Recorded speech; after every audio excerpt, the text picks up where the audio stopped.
Buenos días, pues vamos sin más dilación a pasar a la conferencia magistral inaugural para la que contamos con dos personas de gran relevancia. El profesor Berrios, que va a ser de sobra presentado, y a quien quiero agradecer su presencia porque nos permite tender un puente académico entre Cambridge y Palencia. Entonces, ese símil metafórico lo utilizamos en nuestras conversaciones para que pudiese venir aquí, y hoy es una realidad y se lo agradecemos enormemente. Y también va a ser presentado por su discípulo, en este caso aventajado, que es el doctor Ignacio Quemada Ubis, que es director médico del centro Aitameni de Mondragón, y es una persona que ha destacado en la aportación que ha hecho al desarrollo del daño cerebral adquirido en España. La unidad de Mondragón fue pionera en la atención a las personas con daño cerebral adquirido, y hoy en día hay una red nacional de centros de daño cerebral, que es la red MENI de daño cerebral, que lidera. Y en el centro de Mondragón es un centro innovador tradicionalmente, y está destacando también por atender nuevas necesidades de las personas con enfermedad mental. Hace un año han inaugurado una unidad de psiquiatría legal que atiende a personas con enfermedad mental en situaciones difíciles de su vida para sacarlas del ámbito penitenciario. Entonces, gracias a ambos por estar aquí, y sin más cedo la palabra al doctor Quemada.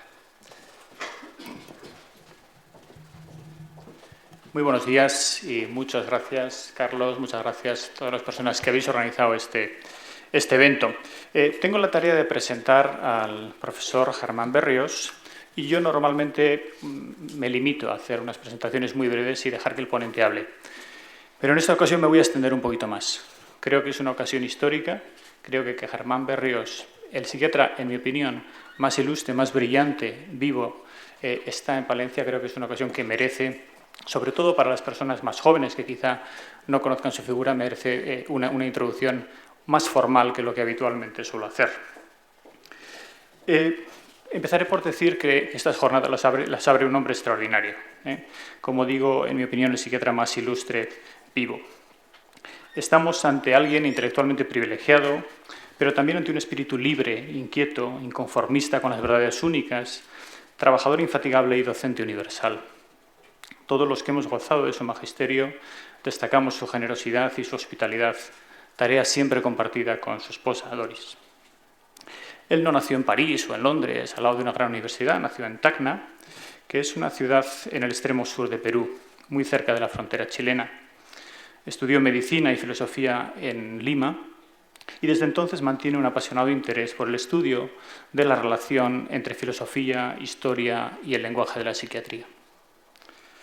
Los avatares del destino quisieron que su previsto doctorado en Friburgo, bajo la dirección de Heidegger, no llegara a realizarse y que en su lugar se incorporara a la Universidad de Oxford. Desde entonces, digamos, su compromiso y su desarrollo profesional en el Reino Unido. Allí pasó 8 años de su vida. Después de ganar una beca por oposición, estudió psicología y filosofía en el Corpus Christi College, uno de los colleges más prestigiosos de esta vieja universidad, y se graduó con honores. Completó su formación en neurología y en psiquiatría en los hospitales universitarios de Oxford, y se formó en historia y filosofía de la ciencia bajo la supervisión de grandes hombres, Charles Webster, Alistair Crombie, Ram Harry, por ejemplo. El propio Noam Chomsky fue maestro suyo durante el año que pasó en Inglaterra dando las John Locke Lectures. El comienzo de su carrera docente tuvo como escenario la Universidad de Leeds. Entre el 1973 y 1976 fue profesor asistente de psiquiatría y tuvo la oportunidad de formarse en estadística y modelación matemática con el profesor Max Hamilton, muy conocido por la creación de algunos de los test de depresión que se han utilizado en las últimas décadas. Desde allí dio el salto a la Universidad de Cambridge en 1977, que ha contado con su fidelidad desde entonces. Al departamento de psiquiatría de esta universidad llegó de la mano de Sir Martin Roth, primer catedrático de psiquiatría de esta universidad. Sir Martin, que era un inmigrante húngaro y discípulo predilecto de Mayer-Gross, dio muestras de habilidad e inteligencia atrayendo al joven Berlioz para ayudarle a desarrollar el que hoy es uno de los departamentos universitarios más prestigiosos del Reino Unido.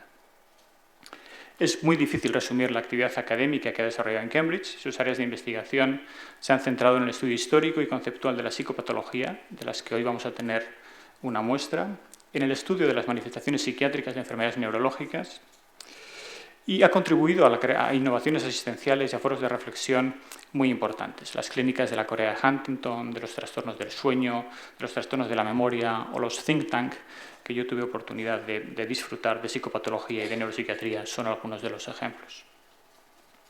Bueno, los discípulos estamos distribuidos por todo el mundo. Destaca, lógicamente, la Escuela Española. Aquí hay algún ilustre representante. Pero también hay una escuela muy importante en Asia, en Australia y en Latinoamérica.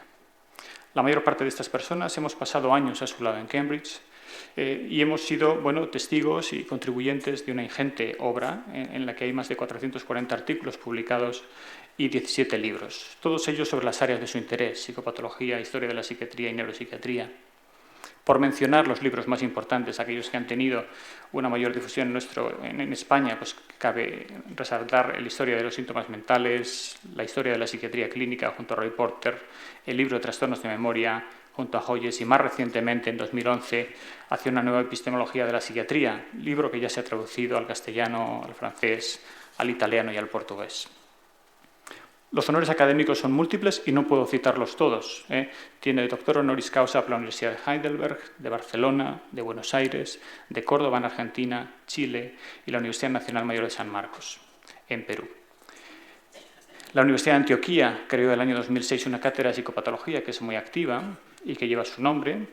Y en 2007 el gobierno peruano le confirió la Orden del Sol del Perú en el grado de gran oficial. En 2008 recibió el premio Ramón y Cajal de la International Neuropsychiatric Association. En la actualidad, Germán Pérez es catedrático emérito de epistemología de la psiquiatría de la Universidad de Cambridge, es fellow de más de 20 asociaciones médicas y psiquiátricas y director de la revista Historia de la Psiquiatría. Aunque hoy viene aquí y le conocemos como psiquiatra, es un hombre que ha cultivado y que domina facetas del saber mucho más amplias. A lo largo de su vida ha profundizado y ha contribuido al avance de la historia, la filosofía, la ética, la crítica literaria e incluso la política. Porque hagáis una idea de lo que es estar junto a él en el viaje de ayer, pues me estuvo contando desde cómo fue la transmisión de los escritos griegos de Platón y Aristóteles vía traducciones de los árabes, me comentó el papel de los normandos en la contra de la Revolución Francesa y estuvimos hablando de múltiples temas de historia. Sencillamente es una gozada estar a su lado, visitar cualquier lugar, porque ahí hay un tema, toda una clase con la que te ilustra y no necesariamente de psiquiatría. A nivel personal tendría muchísimas anécdotas y cosas que contar. Yo le conozco desde hace 29 años. A mí me acogió maravillosamente, a mi mujer también. Contribuyeron desde luego a la crianza de mi primer hijo y a ayudarnos cuando estábamos en un país donde teníamos poca gente que nos podía apoyar. Por lo tanto, mi relación y mi agradecimiento a él es infinito. Sin más, yo quiero presentarles a alguien que, como decía, es el psiquiatra más ilustre vivo en estos momentos. Germán, adelante.